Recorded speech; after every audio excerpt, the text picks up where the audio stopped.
بلکہ اس دنیا کے اندر ایک ایسی کتاب بھی ایک مصنف اور ایک رائٹر نے لکھی کہ جو 800 جلدوں پر مشتمل ہے، اور دنیا کی سب سے بڑی وہ کتاب ہے 800 جلدوں پر۔ لیکن جتنی بھی کتابیں دنیا کے اندر ہیں اور جہاں آئیں گی، کسی کو یہ اعزاز نہ اس سے پہلے حاصل ہوا ہے نہ قیامت تک ہو سکتا ہے کہ کتاب کے لکھنے والے نے اپنے علاقے، اپنے شہر، اپنے ضلع اور تحصیل کے لوگوں کو یہ چیلنج کیا ہو کہ میں نے یہ کتاب لکھ دی ہے، اگر تمہارے اندر کسی میں ہمت ہے تو اس کتاب جیسی کوئی کتاب لکھ کر دکھائے۔ پوری دنیا کو چیلنج کرنا تو درکنار، پوری انسانیت کو چیلنج کرنا تو درکنار، کسی کتاب لکھنے والے نے اپنے شہر کے باسیوں کو بھی یہ چیلنج نہیں کیا کہ میری کتاب جیسی کتاب لکھ کر لکھاؤ۔ یہ اعزاز صرف قرآن پاک کو حاصل ہے۔ اس اعزاز میں نہ اس میں تورات شریک ہے، نہ انجیل شریک ہے، نہ زبور شریک ہے، نہ کوئی اور کتاب شریک ہے، کہ جس کے بھیجنے والے نے ایک شہر یا ایک تحصیل اور ایک ضلع اور ایک صوبہ اور ایک ملک کے لوگوں کو چیلنج نہیں کیا، بلکہ پوری انسانیت کو چیلنج کیا ہے۔ اور صرف انسانیت کو نہیں، جنات کو بھی چیلنج کیا ہے۔ اور چیلنج کرنے والی ذات وہ ہے جو قیامت تک اور قیامت کے بعد کے حالات کو جانتی تھی، اور وہ سمجھتی تھی کہ اس قافلہ انسانیت کے اندر بڑے بڑے قادر الکلام لوگ قافلہ انسانیت کے اندر آئیں گے، اور جنہیں اپنی فصاحت و بلاغت پہ ناز ہوگا، جنہیں اپنے علم پہ بڑا ناز ہوگا، جن کی قلم کے اندر اتنی روانگی ہوگی کہ جلدوں کی جلدیں وہ قلم لکھتی چلی جائے گی۔ اللہ کو یہ سب کچھ معلوم تھا، لیکن پھر بھی اللہ نے چیلنج کیا، اور وہ چیلنج کر کے ہوا میں اڑا نہیں دیا، بلکہ اس کتاب کے اندر اس چیلنج کو آج تک محفوظ کر کے رکھ دیا ہے۔ اور دنیا کفر کو یہ چیلنج کیا ہے کہ یہ چیلنج وقتی نہیں تھا، یہ چیلنج ابدی چیلنج ہے، اس کو ہم نے کر کے ہوا میں اڑا نہیں دیا، کتاب کے اندر محفوظ کر کے ہم نے رکھ دیا ہے۔ ہمیں معلوم تھا کہ بڑے بڑے سائنسدان لوگ تیار ہوں گے، بڑے بڑے ذہین و فطین جو ٹنوں کے لحاظ سے لوہے کو ہوا میں اڑا دیں گے، جو پوری دنیا کو ایک ڈبیا میں بند کر دیں گے۔ اتنا بڑے انسانوں کو میں جانتا تھا، لیکن میں نے چیلنج کیا ہے کہ اگر تم قرآن جیسی کتاب لانا چاہتے ہو تو لا کر دکھاؤ۔ قُلْ لَئِنِ اجْتَمَعَتِ الْإِنسُ وَالْجِنُّ عَلَىٰ أَن يَأْتُوا بِمِثْلِ هَذَا الْقُرْآنِ لَا يَأْتُونَ بِمِثْلِهِ وَلَوْ كَانَ بَعْضُهُمْ لِبَعْضٍ ظَهِيرًا۔ جن و انس جمع ہو جائیں، میں رب ایڈوانس کہتا ہوں، لا یاتون بمثلہ، اس جیسی کتاب نہیں لا سکتے۔ ارے کتاب تو ہے 540 رکوعوں پر مرتب، کتاب تو ہے 114 سورتوں پر مرتب۔ میں یہ کہتا ہوں، رب فرماتے ہیں تم 114 سورتوں والی کتاب نہیں لا سکتے ہو، تو آؤ میں تمہیں اپنے چیلنج میں ذرا تھوڑی سی نرمی پیدا کرتا ہوں۔ فاتو بعشر سور مثلہ، تم 10 صورتیں اس جیسی بنا کر دکھا دو۔ پھر میں اپنے چیلنج کے اندر نرمی کرتا ہوں، سورۃ بقرہ آیت نمبر 21، فاتو بسورۃ من مثلہ، ایک سورت اس جیسی بنا کر دکھا دو۔ فرمایا فَإِن لَّمْ تَفْعَلُوا وَلَمْ تَفْعَلُوا فَاتَّقُوا النَّارَ الَّتِي، نہ تم قرآن جیسی کتاب بنا سکتے ہو، نہ 10 صورتیں لا سکتے ہو، نہ ایک صورت لا سکتے ہو، تو پھر تمہیں دعوت فکر دی جاتی ہے۔ پھر اس قرآن کی مخالفت کو چھوڑیے، اس قرآن کی موافقت میں آ جائیے، اسے تسلیم کیجئے۔ جب تم اس کے سامنے ہار گئے ہو تو پھر تمہیں قرآن کو تسلیم کرنا پڑے گا۔ تو یہ اعزاز دنیا کے اندر قرآن کو حاصل ہے کہ اس جیسی کتاب نہ آئی ہے نہ آ سکتی ہے، اور اللہ نے وہ بے مثل و بے مثال کتاب ہمیں دی ہے۔ ہمیں اپنی اس قسمت پہ ناز کرنا چاہیے، اور ہمیں اس بے مثل و بے مثال کتاب کو سمجھ کر، اس سے پوچھ کر اپنے عقائد و نظریات بنانے چاہیے۔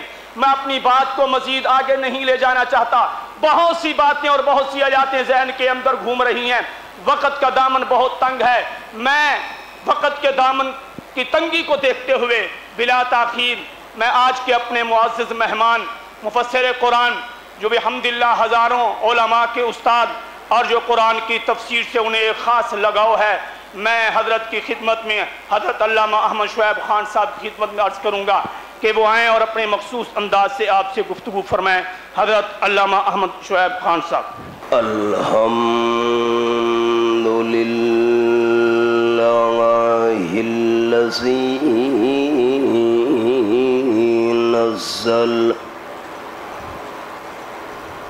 الذي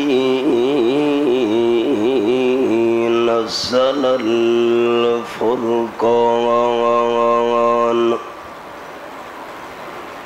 والصلاة والسلام على سيد الإنس والجان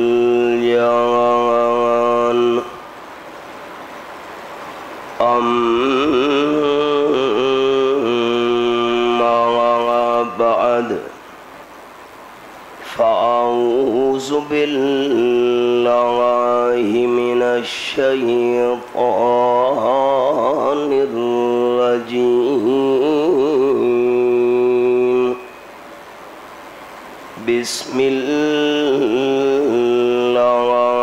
الرحمن الرحيم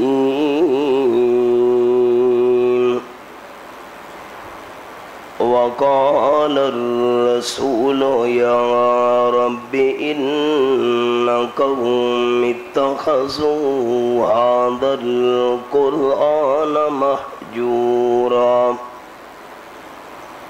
سبحان ربك رب العزة عما يصفون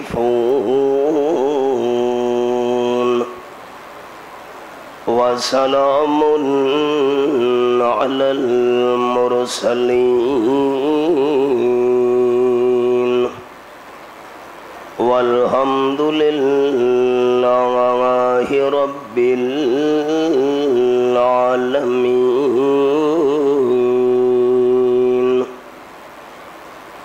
إن الله وملائكته يصلون على النبي يا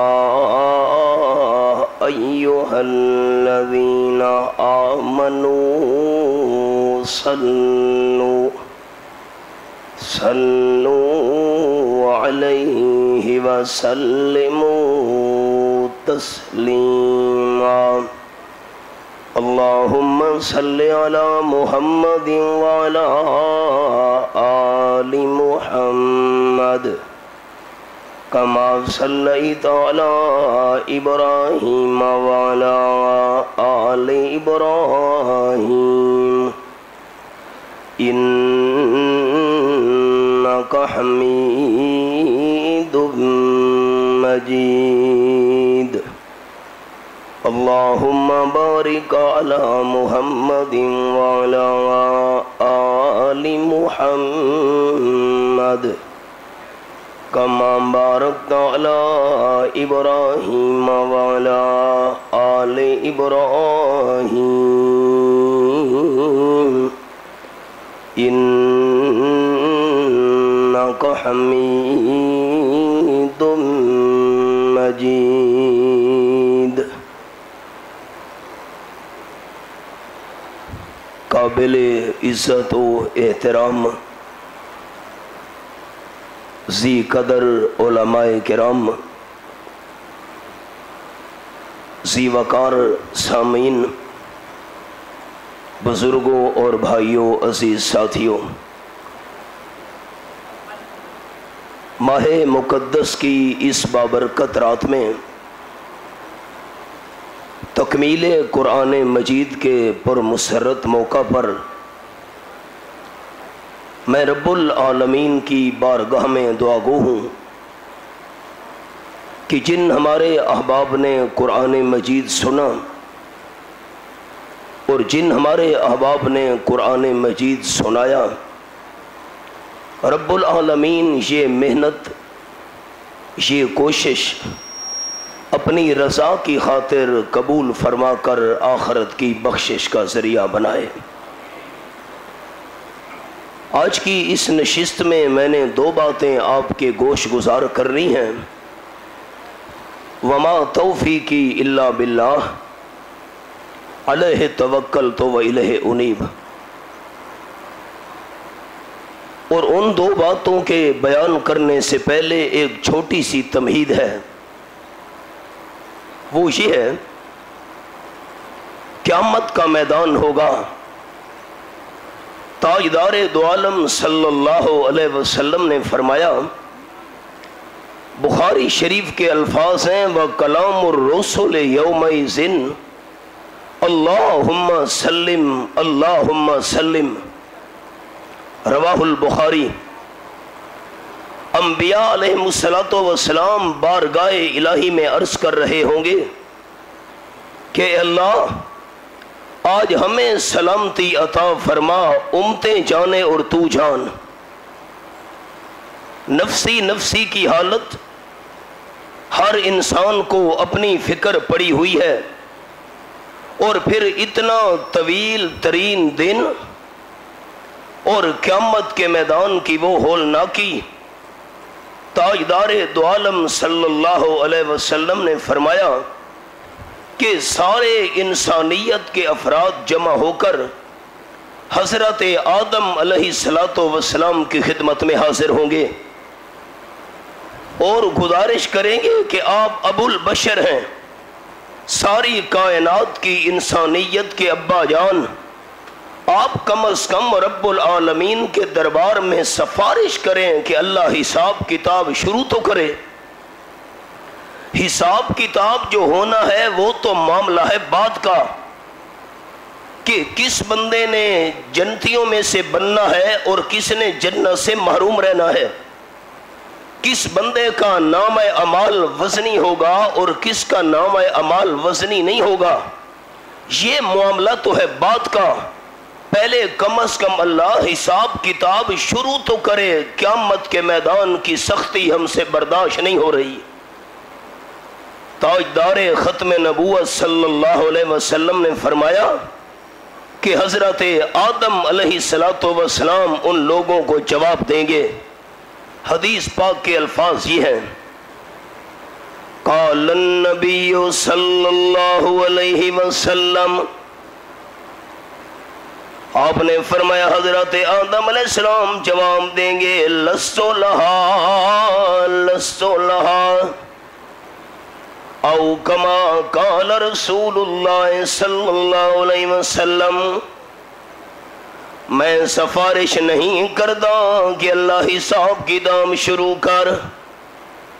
اگر رب العالمین نے مجھے فرما دیا حضرت آدم علیہ السلام پہلے تو اپنا حساب دے، تو نے درخت کا میوہ کیوں کھایا تھا، میں رب العالمین کو کیا جواب دوں گا؟ قصہ نہیں سنانا، صرف اشارہ۔ یہ میرے سامنے پہلا پارہ، سورت کا نام سورت البقرہ، اور آیت نمبر 35 میں نے کھولی ہوئی ہے یہ حوالہ۔ اللہ کریم فرماتے ہیں وَقُلْنَا یا آدم اسکن انت وزوجک الجنہ، ہم نے فرما دیا حضرت آدم علیہ السلام آپ بھی جنت میں رہیں، آپ کی گھر والی بھی جنت میں رہے۔ وَكُلَا مِنْهَا رَغَدًا حَيْثُ شِئْتُمَا، جہاں سے مرضی آتی ہے کھائیے، جتنا مرضی آتی ہے کھائیے، کوئی پابندی نہیں، لیکن اتنی احتیاط کرنی ہے وَلَا تَقْرَبَا هَٰذِهِ الشَّجَرَةَ فَتَكُونَا مِنَ الظَّالِمِينَ، اس درخت کے قریب نہیں آنا، اگر آپ نے درخت کا میوہ کھا لیا آپ کا شمار ہو جائے گا من الظالمین۔ میں معنی کیسے کروں، دل کانپتا ہے۔ 16واں پارہ، سورت کا نام سورت طٰہٰ، یہ میں نے سورت طٰہٰ کھولی ہوئی ہے، اور رب العالمین کی لا ریب کتاب اللہ کریم فرماتے ہیں، یہ آیت نمبر 115، فرمایا وَلَقَدْ عَهِدْنَا إِلَىٰ آدَمَ مِن قَبْلُ فَنَسِيَ وَلَمْ نَجِدْ لَهُ عَزْمًا۔ وعدہ تو حضرت آدم علیہ السلام کا ہمارے ساتھ بڑا پکا تھا، لیکن حضرت آدم علیہ السلام بھول گئے، درخت کا میوہ کھا بیٹھے۔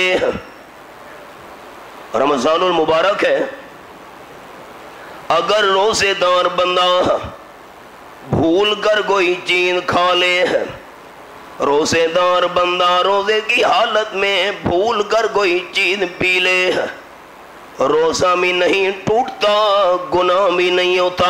بھول جو گیا، گناہ تب ہوا کرتا ہے کہ بندہ اپنے ارادے کے ساتھ جان بوجھ کر کام کرے۔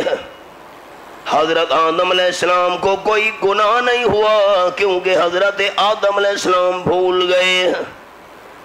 یہ مسئلہ بھی سمجھ آ گیا، جو عالم الغیب ہو وہ بھولا نہیں کرتا، اور جو بھول جائے وہ عالم الغیب نہیں ہو سکتا۔ میری اپیل ہے آپ تمام دوستوں سے کہ اللہ کا نام محبت سے لے لیں، بابرکت رات ہے، اللہ اس محفل کو بھی اپنا نام لینے کی وجہ سے بابرکت بنا دے۔ عالم الغیب صرف کون ہے؟ رب العالمین کے بغیر کوئی بھی عالم الغیب نہیں۔ بڑے حوالے ہیں، حضرت آدم علیہ السلام بھول گئے، لیکن قیامت کے میدان میں فرمائیں گے لست لہا لست لہا، میں سفارش نہیں کرتا کہ اللہ حساب کتاب شروع کر۔ اگر اللہ نے مجھے یہ فرما دیا پہلے اپنا حساب دے، تو نے درخت کا میوہ کیوں کھایا تھا؟ اور یہ بھی اللہ کریم بہتر جانتا ہے وہ کون سا درخت تھا۔ ابہموا ابہمہ اللہ ورسولہ، جو بات اللہ اور اس کے محبوب نے پوشیدہ رکھی ہے اس کو پوشیدہ رہنے دیا جائے۔ آپ صلی اللہ علیہ وسلم فرماتے ہیں لوگ حضرت نوح علیہ السلام کی خدمت میں حاضر ہوں گے 950 سال تک، اور رب العالمین کی توحید کے لیے قربانیاں دینے والا پیغمبر، آپ سفارش کیجئے اللہ کم از کم حساب کتاب شروع تو کرے۔ تاجدار دو عالم صلی اللہ علیہ وسلم فرماتے ہیں نوح علیہ السلام جواب دیں گے لست لہا لست لہا، میں سفارش نہیں کرتا۔ اگر رب العالمین نے مجھے فرما دیا پہلے اپنا حساب دے، تو نے بیٹے کے بارے میں دعا کیوں مانگی تھی، میں کیا جواب دوں گا؟ 12واں پارہ، سورت کا نام سورت ہود، یہ میرے سامنے سورت ہود کھلی ہوئی ہے، اور آیت نمبر 45، رب العالمین فرماتے ہیں وَنَادَى نُوحٌ ابْنَهُ وَكَانَ فِي مَعْزِلٍ، اشارہ سنانا ہے۔ یہ حوالہ حضرت نوح علیہ السلام نے بیٹے کو آواز دی، ایک طرف کھڑا ہوا تھا، بیٹے پانی والا طوفان شروع ہو رہا ہے، سیلاب کی آمد ہے، ہمارے ساتھ کشتی میں سوار ہو جا، اللہ کے نافرمانوں کا ساتھ چھوڑ دے۔ بیٹے نے ابا جان حضرت نوح علیہ السلام کو جواب دیا قال سآوی الی جبل یعصمنی من الماء، یہ حوالہ میرے سامنے ہے، 12واں پارہ سورۃ ہود۔ ابا جان پانی سے بچنے کے لیے ہے، کشتی بھی سبب ہے، پانی سے بچنے کے لیے پہاڑ بھی سبب ہے، لاکھوں کروڑوں کشتیاں مل جائیں لیکن پہاڑ کی مضبوطی کا مقابلہ نہیں کر سکتی. میں پہاڑ کی چوٹی پہ چڑھ جاؤں گا، آپ کا سبب کمزور ہے کشتی والا اور میرا سبب پہاڑ والا مضبوط ہے. حضرت نوح علیہ السلام نے جواب دیا، قال لا عاصم اليوم من امر اللہ. بیٹے آج اسباب کو نہیں دیکھنا، کشتی بھی سبب ہے، پانی سے بچنے کے لیے پہاڑ بھی سبب ہے. اسباب کو نہیں دیکھنا، مسبب کو دیکھنا ہے. اس کا حکم بھی ہے کہ نہیں؟ مسبب الاسباب کی مرضی نہ ہو تو اسباب کچھ نہیں کر سکتے. سوار ہو جا، کوئی بچانے والا نہیں ہے. کون بچے گا؟ الا من رحم. آج وہی بچے گا جس پہ اللہ کریم کی رحمت ہوگی. اور اگلے میرے الفاظ قابل غور، اللہ کریم کی رحمت شرک کرنے والے پر نہیں ہوتی، اللہ کی رحمت توحید ماننے والے پہ ہوا کرتی ہے. حدیث پاک کے الفاظ ہیں، قال النبی صلی اللہ علیہ وسلم لعن اللہ الیہود والنصارى اتخذوا قبور انبیائہم مساجدا. او کما قال النبی صلی اللہ علیہ وسلم. صدیقہ کائنات رضی اللہ تعالیٰ عنہ فرماتی ہیں، آپ صلی اللہ علیہ وسلم کا سر مبارک میری جھولی میں تھا، مجھے 2 جھولیاں بے مثال نظر آئیں. آپ صلی اللہ علیہ وسلم نے مکہ مکرمہ چھوڑا تو غار ثور کے اندر صدیق کی جھولی، اور جب آپ نے دنیا کو چھوڑا تو صدیق کی بیٹی صدیقہ کی جھولی، دونوں جھولیاں بے مثال. بار بار آپ صلی اللہ علیہ وسلم فرما رہے تھے، اللہ کی لعنت ہو یہودیوں عیسائیوں پر جنہوں نے انبیاء کرام کی قبروں پہ سجدے کیے. بار بار آپ صلی اللہ علیہ وسلم فرماتے تھے. صدیقہ کائنات رضی اللہ تعالیٰ فرماتی ہیں، خاشعا یتخذ قبرہ مسجدا. آپ کو خطرہ یہ تھا کہیں میری وفات کے بعد میری قبر کے سجدے نہ شروع کر دیے جائیں. انصاف آپ نے کرنا ہے، الفاظ میں نے سنا دیے ہیں. تاجدار دو عالم صلی اللہ علیہ وسلم کے دوستوں، جھگڑے کی بات ہی نہیں، دین تو سمجھنے سمجھانے کا نام ہے. جو یہودی جو عیسائی نبی کی قبر پہ سجدہ کرے اس پہ تو اللہ کی لعنت، اور جو پاکستان کی قبروں کے سجدے کرے اس پہ اللہ کی رحمت کیسے آئے گی؟ اب جس کے جی میں آئے پائے وہی روشنی، اب جس کے جی میں آئے پائے وہی روشنی. ہم نے تو دل جلا کے سر عام رکھ دیا. بیٹا آجا، نہیں آیا کشتی پر، پہاڑ کی چوٹی پہ چڑھ گیا. قصہ نہیں سنانا تاکہ میرا سبق نہ رہ جائے. پانی بلند ہوتا ہوتا پہاڑ کی چوٹی تک جا پہنچا. حضرت نوح علیہ السلام نے دیکھا بیٹا ہوتے کھا رہا ہے. رب العالمین کے قرآن پاک کا انداز فرمایا، وَنَادَى نُوحٌ رَبَّهُ فَقَالَ رَبِّ ابْنِ مِنْ أَهْلِي وَإِنَّ وَعْدَكَ الْحَقُّ وَأَنْتَ أَحْكَمُ الْحَاكِمِينَ.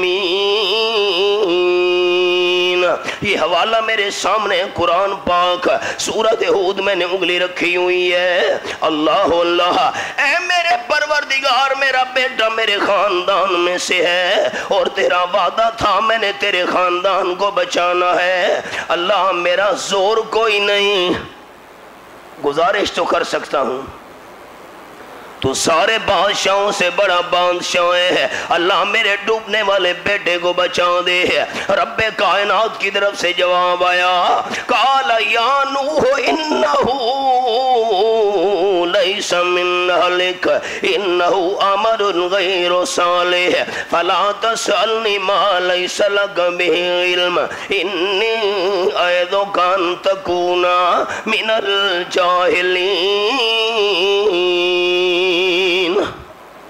کیوں سفارش کی ہے آپ نے؟ آپ کی نظروں میں تو یہ آپ کا بیٹا ہے، پر میں اللہ کے دفتر میں یہ آپ کا بیٹا نہیں رہا. اللہ کریم کیوں؟ اس کے اعمال اچھے نہیں، آپ کے راستے پہ نہیں چلا، آپ کی دعوت توحید کو قبول نہیں کیا، جس چیز کی حقیقت کا آپ کو پتہ نہیں تھا. ہم نے کیوں سوال کیا ہے؟ دوبارہ بیٹے کے بارے میں سفارش نہ کرنا. اگر آپ نے دوبارہ بیٹے کے بارے میں سفارش کی، میں آپ کو نصیحت کر رہا ہوں، انی اعظک ان تکون من الجاہلین. مانا کیسے کروں؟ دل کانپتا ہے. دوبارہ سفارش نہیں کرنی، ورنہ آپ کا نام شامل کر دیا جائے گا من الجاہلین. حضرت نوح علیہ السلام کو بیٹے کی فکر بھول گئی، اپنی فکر پڑ گئی. قال رب انی اعوذ بک ان اسألک ما لیس لی بہ علم. اللہ میں تیری پناہ میں آتا ہوں، مجھے پتہ نہیں تھا، میں سوال کر بیٹھا. وَإِلَّا تَغْفِرْ لِي وَتَرْحَمْنِي أَكُن مِّنَ الْخَاسِرِينَ. اللہ تو نے مجھے معاف نہ کیا، تو نے مجھ پر رحمت نہ کی، میں نقصان پانے والوں میں سے ہو جاؤں گا. دوستو جھگڑا ہی ختم ہو گیا. میں قبر پہ پہنچا. مثال میں نے وہاں جا کے کہا، بابا میری تیرے آگے، تیری اللہ کے آگے. اللہ میری سنتا نہیں، تیری موڑتا نہیں. کسی نے سوال کیا کیوں گئے ہو قبر پر، یہ کیوں جا کر کہا؟ میں نے جواب دیا وہ اللہ کا پیارا ہے. بادشاہ انہوں نے محنتیں کی ہوئی ہیں، ہماری ان کے آگے، ان کی اللہ کے آگے. اللہ ہماری سنتا نہیں، اپنے پیاروں کی بات موڑتا نہیں. یہ تو یہ انداز میں نے سنایا. اور قرآن پاک کا حوالہ کیا کہہ رہا ہے؟ ساری کائنات کے پیارے بندے مل جائیں، پیغمبر سے بڑا پیارا پوری کائنات کے انسانوں میں اس وقت کوئی نہیں ہوتا. حضرت نوح علیہ السلام اللہ کے پیارے ہیں، سب سے بڑھ کر پیارے. بیٹے کے بارے میں سفارش کی لیکن اللہ کریم نے بات نہیں مانی. حضرت نوح علیہ السلام کی سفارش کو بھی اللہ نے موڑ دیا. انصاف آپ دوستوں نے کرنا ہے. یہ عقیدہ میری اس کے آگے، اس کی اللہ کے آگے، اللہ میری سنتا نہیں، اس کی موڑتا نہیں ہے. اللہ نے تو حضرت نوح علیہ السلام کی سفارش بھی موڑ دی. فیصلہ آپ نے کرنے اللہ کے گھر میں بابرکت رات کے اندر کہ یہ عقیدہ سچا یا اللہ کا قرآن سچا.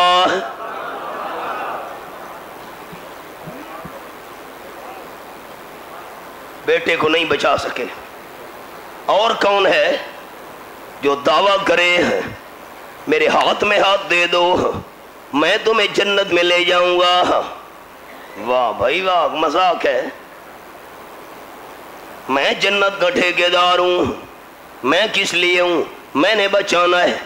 ہائے قربان جاؤں ہمارے بڑے استاد حضرت شیخ القرآن مولانا غلام اللہ خان صاحب رحمت اللہ علیہ، وہ فرمایا کرتے تھے، یہی قصہ بیان کر گئے ہے، اللہ کریم کے بغیر کرنے والا بھی کوئی نہیں اور اللہ کریم سے کروانے والا بھی کوئی نہیں. جزاک اللہ. حضرت نوح علیہ السلام کہیں گے چلے جاؤ، میں سفارش نہیں کرتا کہ اللہ حساب کتاب شروع کر. اللہ نے مجھے فرما دیا پہلے اپنا حساب دے. بیٹے کے بارے میں کیوں سفارش کی تھی؟ میں کیا جواب دوں گا؟ لستو لہا. بات مختصر. آپ صلی اللہ علیہ وسلم فرماتے ہیں منزل تک میں نے پہنچنا ہے، اختصار کر رہا ہوں. لوگ حضرت موسیٰ علیہ السلام کے بعد حاضر ہوں گے، آپ سفارش کریں. آپ کلیم اللہ ہیں،